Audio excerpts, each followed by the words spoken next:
चौथा एपिसोड लेकर मैं आपके सामने एक बार फिर से हाजिर हूं और आज मैं बात करूंगा कि कॉन्फिडेंट कैसे बने, यानी कि अपना जो भरोसा है, जो विश्वास है, वो कैसे आप हासिल कर सकते हैं। तो घर पर तो मैं बहुत बड़ा फन्ने खा बनता हूँ, कई सारी चीजें मैं कर सकता हूँ, मुझे आती हैं।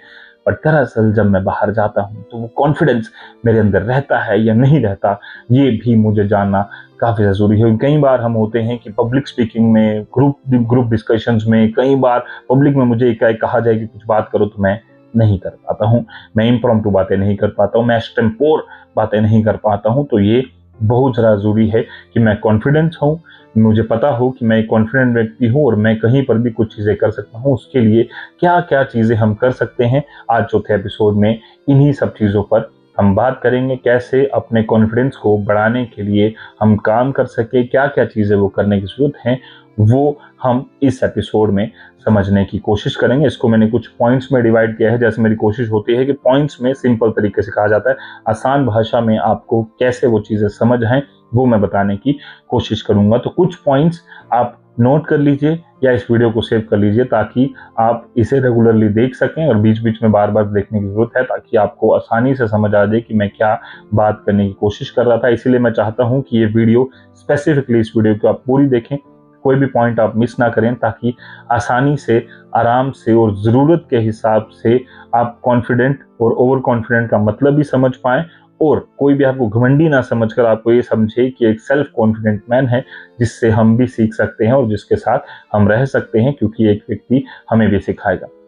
अच्छे स्पीकर को सुनने की कोशिश करें। ये बहुत इंपॉर्टेंट पॉइंट है कि हम, कई सारे हमारे आइडल्स होते हैं, जो हमारे फेवरेट लोग होते हैं, कई सारे ऐसे हैं। कई लोग शाहरुख खान को सुनना बड़ा पसंद करते हैं, कई लोग संदीप महेश्वरी को सुनना बड़ा पसंद करें, कई लोग अभिनव बिंद्रा को सुनना बड़ा पसंद करते हैं, कई लोग एक्टर्स को, अपने स्पोर्ट्स प्लेयर्स को सुनना बड़ा पसंद करते हैं। तो उन्हें सुनिए, वो क्या बातें कर रहे हैं, वो कैसे कॉन्फिडेंट हुए, उन्होंने अपनी लाइफ में क्या आदर्श पाले, वो सीखिए।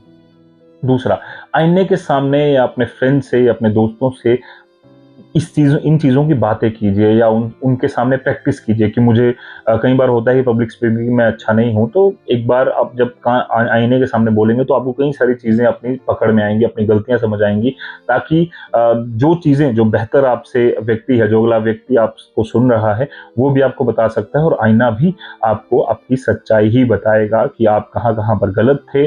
आजकल कई सारे एआई टूल्स हैं, कई सारी ऐप्स जो है वो यहाँ पर हैं, जिनसे कि आप इंटरैक्ट भी कर सकते हैं। हम देखते हैं, अगर आप व्हाट्सएप पर भी चैट करना चाहते हैं तो एआई टूल्स हैं, पर उससे अच्छा ज़्यादा ये है कि कई सारे ऐसे स्पीकिंग टूल्स हैं जो आपसे डायरेक्ट बातचीत करेंगे। कई सारी ऐप्स हैं जो आप चाह सकते हैं उनसे पब्लिक स्पीकिंग में कैसे हमें मदद मिले, अपना कॉन्फिडेंस कैसे बढ़ाएं, वो ऐप्स भी आपको कई सारी मदद कर सकती हैं, इसीलिए उनका भी आप बेनिफिट ले सकते हैं।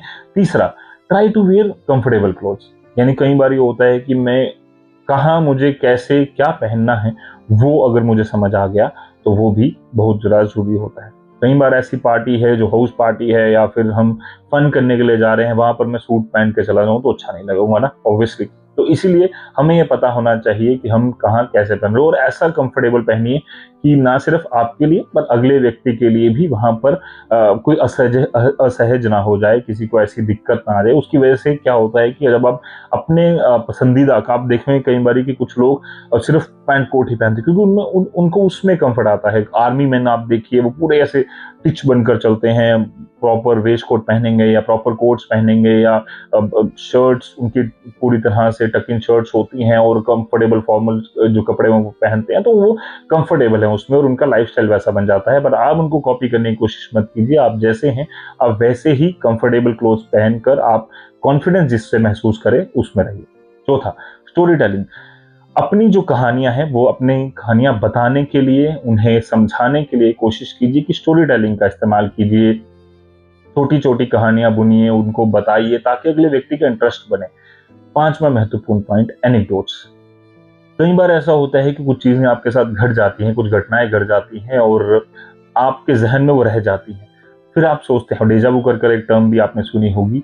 डेजावू का मतलब ये होता है कि कई बार आपको लगता है कि ये चीज़ तो मेरे साथ पहले हो चुकी है। एनेक्डोट्स भी कुछ उसी तरह है की बात है कि आपके साथ कोई चीज़ पहले हो चुकी है और अब स्टोरी टेलिंग तो आप कर ही रहे हैं, बट उन एनेक्डोट्स को आप बीच में डालिए। कहानी कोई भी ऐसी हो जो आपके साथ रिलेट करे। You are the centre point of that story, ये उस व्यक्ति को लगना चाहिए ताकि वो आपकी बात पर भरोसा कर सके। मेरे साथ कोई घटना अगर घटी है, जैसे मैंने पिछले एपिसोड में भी आपको एक साइंस के टीचर की कहानी सुनाई थी जो मेरे साथ हुआ था, तो वो अगले व्यक्ति के मन में, जो लिसनर है उसके मन में कॉन्फिडेंस पैदा करती है कि नहीं, इसी चीज से ये भी गुजरा है, ये जो ये बात ये कर रहा है ये इसके साथ घटी हुई है, ये इसके साथ हुई है, इसीलिए ये अपनी कहानी जो है वो सुना रहा है, यही बात जो है वो बता रहा है। कई बार हमें बचपन की कई सारी ऐसी चीजें याद आती हैं जो हम सोचते हैं कि ये बात बतानी कितनी बचकाना होगी, बट हो सकता है कि जो स्टोरी टेलिंग आप कर रहे हैं, जो स्टोरी आप सुना रहे हैं, वो आपका जो एनेक्डोट है बचपन का, वो उस स्टोरी को और जान डाल दे, उसमें और वजन डाल दे, उसमें और उसको एनहांस कर दे, उसकी जो लोगों को समझने की क्षमता है या लोगों को वो समझाने, जो बात आप समझाना चाहते हैं वो और बेहतर तरीके से आप समझा पाए। इसीलिए एनेक्डोट्स जो हैं वो आपकी स्टोरी को मदद करते हैं। तो ये 5 पॉइंट आप फिर से नोट कर लीजिए ताकि जब भी आप इस वीडियो को देखना चाहें या सुनना चाहें, आप सेव करके रख सकते हैं। और दूसरी सबसे बड़ी चीज़ कि अपना कॉन्फिडेंस बढ़ाने के लिए लगातार निरंतर प्रयास करते रहिए। अच्छी बुक्स पढ़िए, अच्छे स्टोरी टेलर्स को सुनिए, अच्छी कहानियाँ सुनिए जिसमें आपको इंटरेस्ट है, और ताकि आपका जो कॉन्फिडेंस है वो बढ़ सके। और डरना नहीं है, सिर्फ प्रैक्टिस मेक्स अ मैन अगर हम करें तो आप गलत है, practice makes a person perfect. जब भी आप किसी भी चीज़ को बार बार करते हैं तो वो आपको और बेहतर बनाती है, और उसमें और आपका जो विश्वास है वो यहाँ पर बढ़ाती है। तो इसीलिए इफेक्टिव कम्युनिकेशन की सीरीज आपको कैसी लग रही है कमेंट करके जरूर बताएं। और अगर कोई और चीज़ें आप चाहते हैं कि मैं इसमें कवर करूं तो वो मैं ज़रूर कवर करूंगा, बट आपका भरोसा, आपका साथ और आपका शेयरिंग जो है वो काफ़ी ज़्यादा ज़रूरी है, ताकि टू वे कम्युनिकेशन की तरह हम आगे बढ़ते रहें और इस जो इस मकसद से मैं ये सीरीज़ बना रहा हूँ वो भी कामयाब हो।